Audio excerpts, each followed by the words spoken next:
it's just so easy with these AI tools that anyone can do it. They can then create videos out of it. It just takes it to such a malicious level. And to think about it, everyone's got a mother or a daughter. You'd never want to see that to happen to anyone. It's just that type of thing is gonna become much more uncontrolled. And then the sophistication of these attacks, when they do happen, they're gonna be far easier to spread the information and make it far more malicious. From humble beginnings, Insurance Claim HQ has grown to one of the largest property casualty firms in the country. We didn't do it alone, and you shouldn't either. Every week, we're talking to claims professionals and top experts from all over, all to help you grow your business and make you stronger. Let's level up together. I'm Galen Hare. Welcome to the Level Up Claims Podcast. Internet defamation. Whether it is in the form of negative reviews, false claims, or accusations, internet defamation is something that can harm reputations and ruin careers. So, what can we do about it? How do we fight back? Our guest today is a nationally recognized attorney and a leader in the internet defamation space. Let's welcome Aaron Minc. Aaron, thanks so much for joining us. Thank you. It's a pleasure to be here. So we almost never get another attorney on the podcast. So this is pretty exciting. So before we jump into it, why did you choose to become a lawyer to begin with? Oh, I don't know. It was a big mistake, to be honest. Right.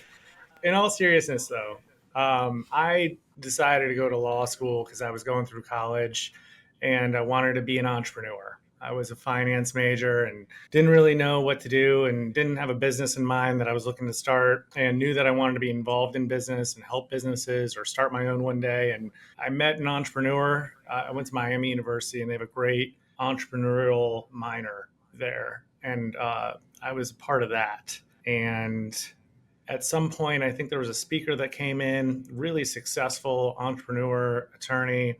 And I talked to him after class and asked him what he thought I should do. And he said, go to law school. So that would be a great idea. My dad was a lawyer. My uncle was a lawyer, PI attorney.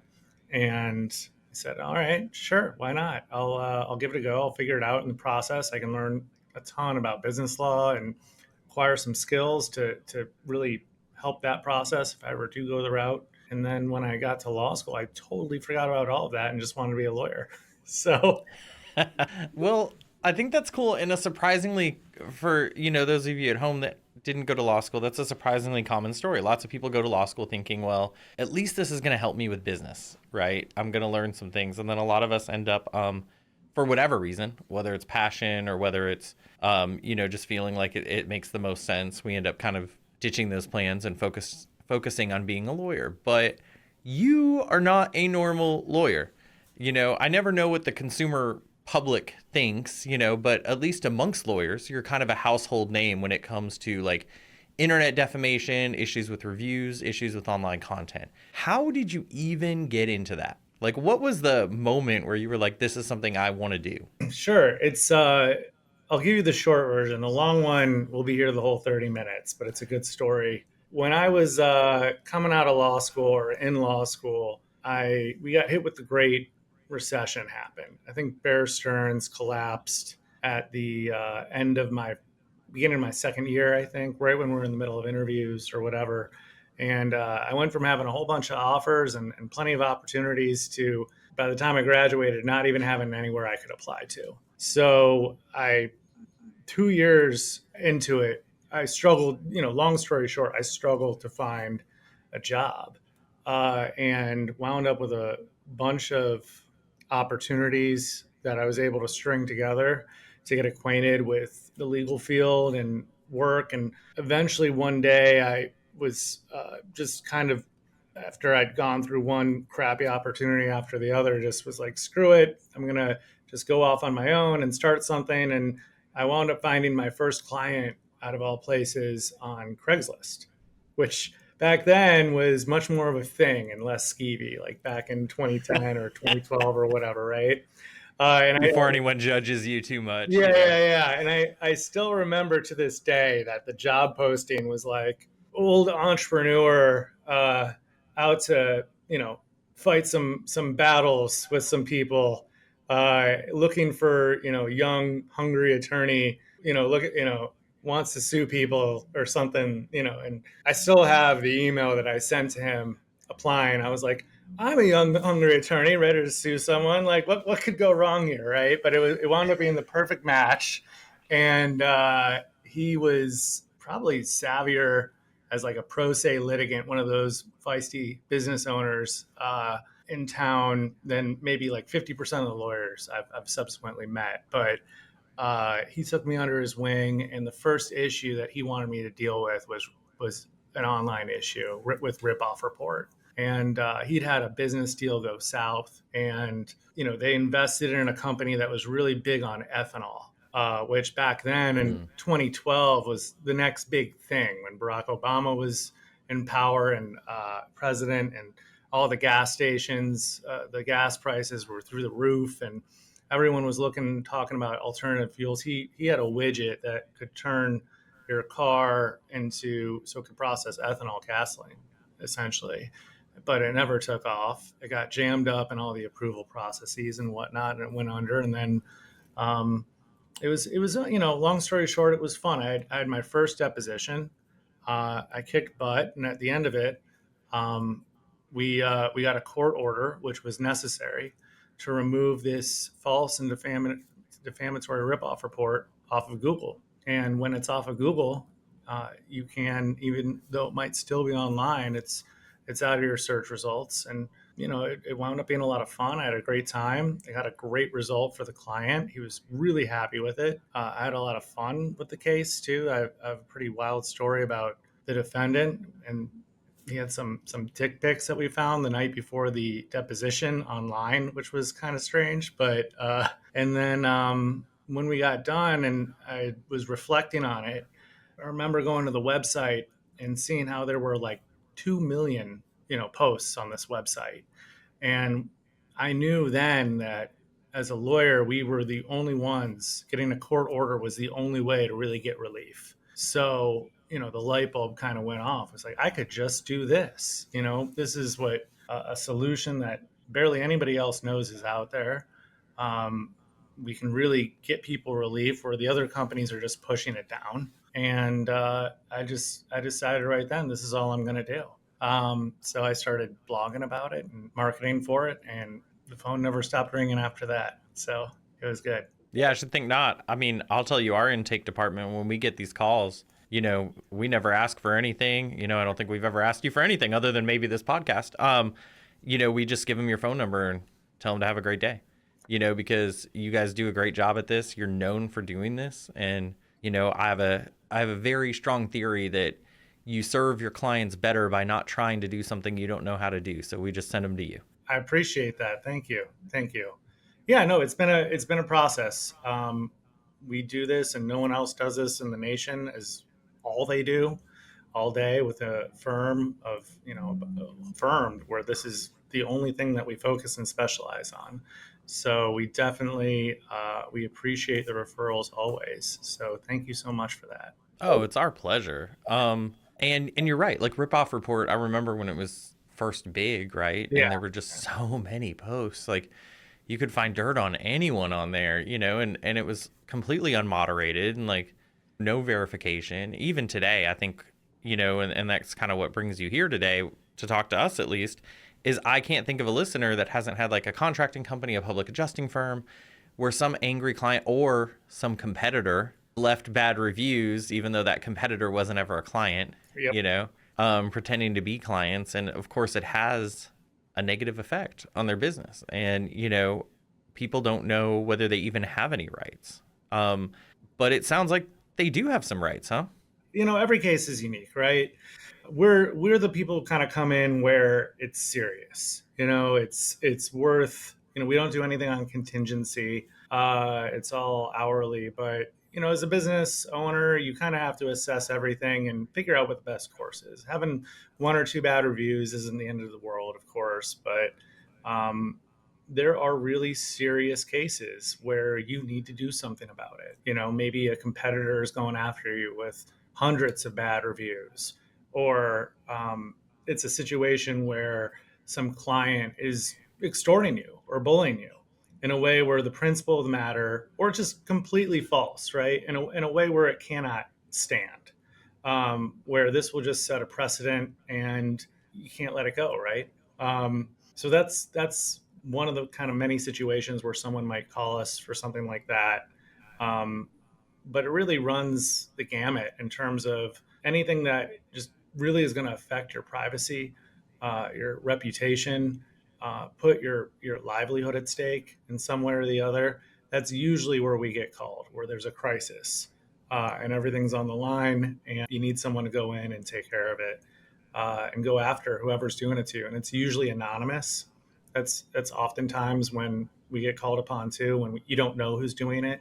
It's some anonymous person online putting stuff up. So, but we also deal with some situations where it's completely true. There's there's nothing wrong with it, right? It's okay. Like it's a news article, right? Someone made a mistake. It's a situation where we change our approach, right? You don't have the right to sue someone in that situation. So it's more of a, we're trying to be persuasive by other means through, an editorial request or some other sort of leverage that we might be able to execute. But it doesn't usually demand, no threats, no demands, nothing like that. So, but we deal with we deal with almost anything online. Well, and let me ask you that. So I think it falls under like internet defamation is like kind of the practice area that we hear most often. I know that's on your website. Can you give us, obviously you don't want any client privileged info or, client names or anything, but can you give us a couple of like top examples of, things that people may see or that you've seen that you're like, that is, case in point, not the nicer where they're in the right and we're just going to try to convince them to do the right thing, but things where like you're in the wrong and I can hire a lawyer to take action against you. Yeah, I mean, we just had a case 2 weeks ago where a book publisher, our client, had a couple bad reviews put up by an unhappy customer that was accusing them of underpaying their royalties.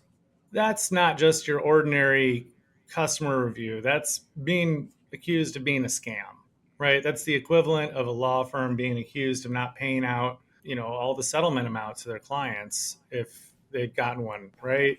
And as much as the business owner doesn't want to go after and get aggressive with their clients, they're just like, look, I can't let that up there. I can't let other potential authors see that are in the process now. And it's 100% false. We bent over backwards for this person. There's not even a shred of truth to this. We gave them all the distributor reports. We even saw it on an independent source.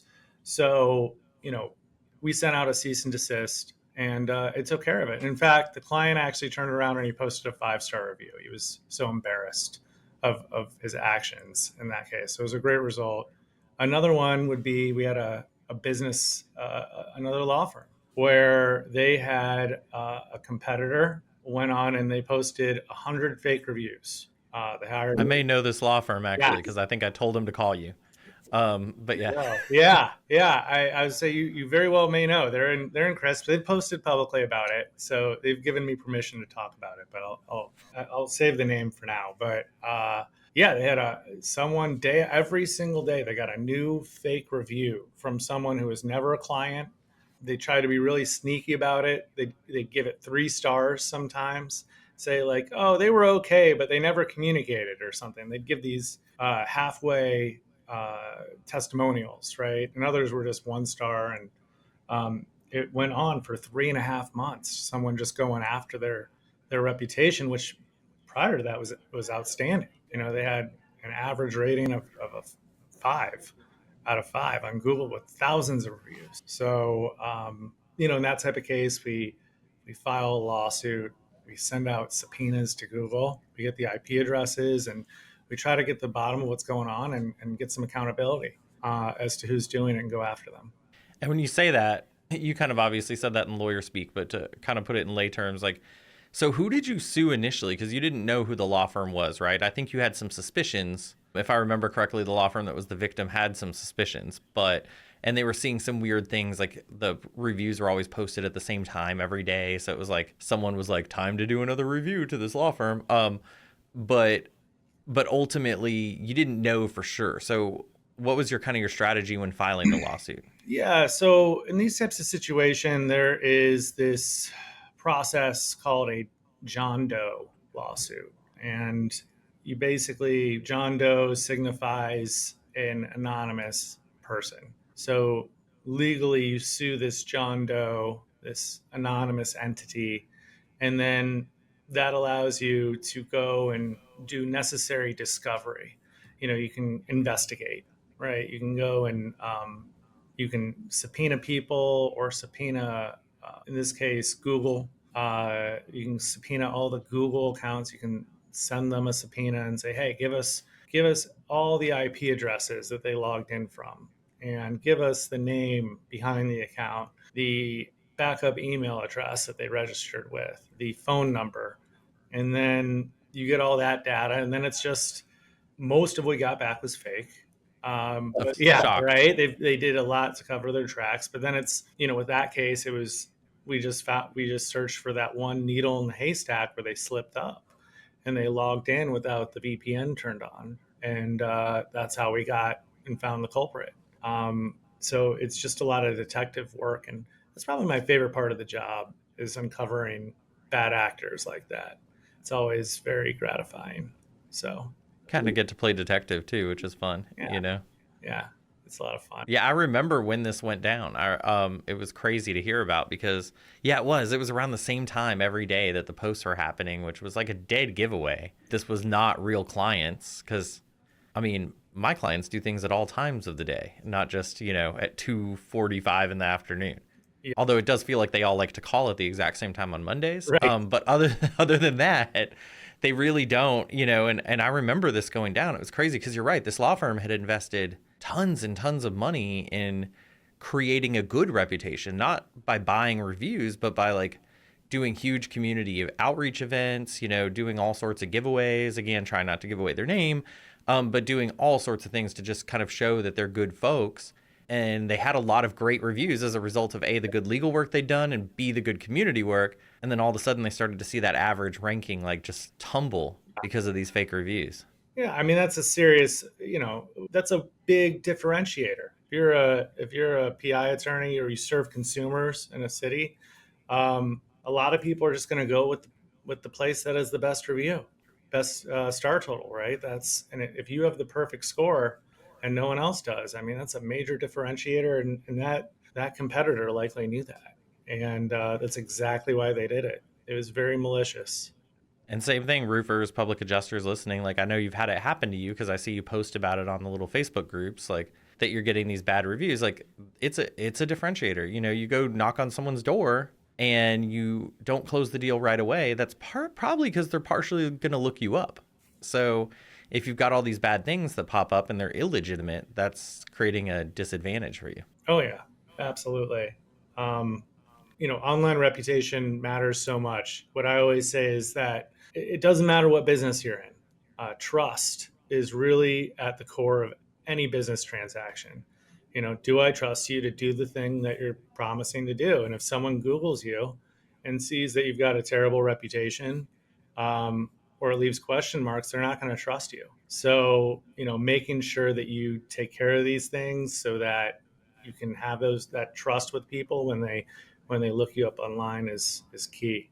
Yeah, I mean, it's so important these days, and we've had marketers come talk about that. All right, so without like lawyering it up, what's the tension here? I shouldn't even use that word. What's the tension here between like what we're talking about, internet defamation, and the First Amendment? Because obviously there's some people listening at home being like, well, freedom of speech, can't you say whatever you want on the internet? Where's the line Yeah. in like lay terms? Yeah. I mean, look, everyone loves free speech, and we do too. So we're not like anybody else in that regard. But defamation isn't protected by free speech. There are exceptions to it. And what I'd tell you is that as a plaintiff in a defamation action, because we love free speech so much as a country, you're always the underdog.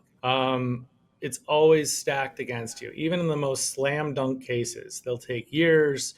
It'll be acrimonious as hell, and there's a lot that if it is truthful, if it is opinion, if it's protected in different ways. I mean, there's a million different defenses. So um, it's really, when we come into play, it's where there's the most serious types of cases that are exceptions to free speech, because you can't just say anything. And I think that's, that's proven by your point that, you have cases where you're like, they didn't do anything wrong. We're just going to try to nicely convince them to give our client a fair shake in terms of letting our client be heard, you know? Right. So that's good. So for any of you sitting at home wondering, and this is true. We learned this in law school, but they don't talk about this in civics, right? Right. Free speech is not this broad, unfettered protection that all Americans have. It's an important protection. It's why it's in the Bill of Rights. It's why it's first, right?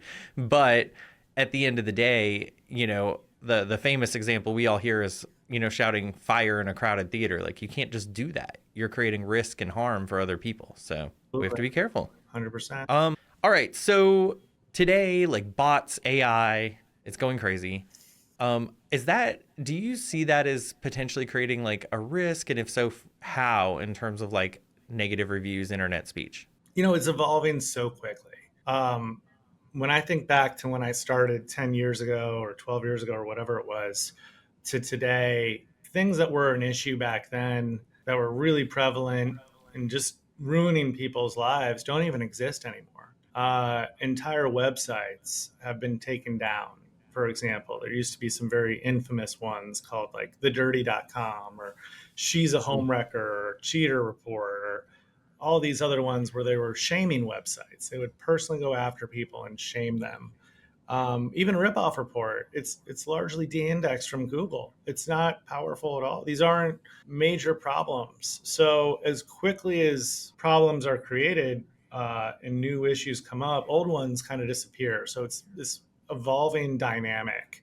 I think the biggest ones with AI, and it is absolutely creating problems, but I think the biggest one that I look at is the fake images, especially the pornographic ones, where people are putting people's faces on naked bodies, or they're even doing it with minors. You have these high schoolers who are doing it with other girls in their class or kids in their class just to humiliate them. And that's the type of thing where, sure, you could have done that with Photoshop, but now it's just so easy with these AI tools that anyone can do it. They can then create videos out of it.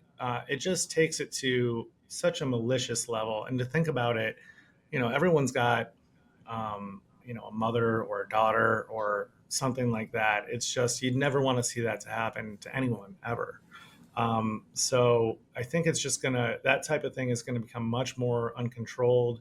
And then the sophistication of these attacks, when they do happen, I think is going to be they're going to be far easier to spread the information and make it far more malicious when they do it. So that's probably the biggest thing that's catching the deep fakes, they call them. Yeah. So Aaron does also revenge porn work.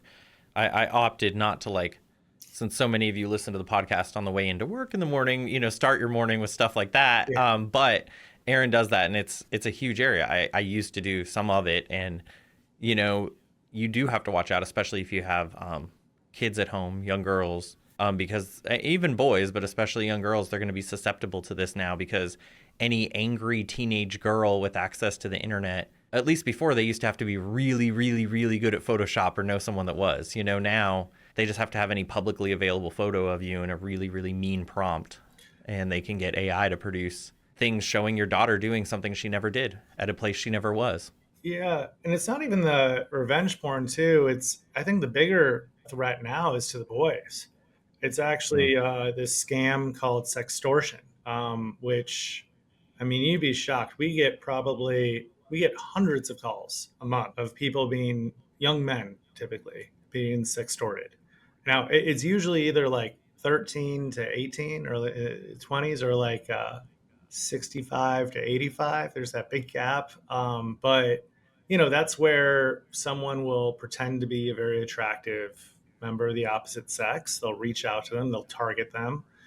They'll deceive them into sending maybe a picture back or having an intimate conversation. And then they go, all right, jig's up. I'm going to send this picture to everyone you know and our conversation if you don't send me Bitcoin. I mean, that just happens.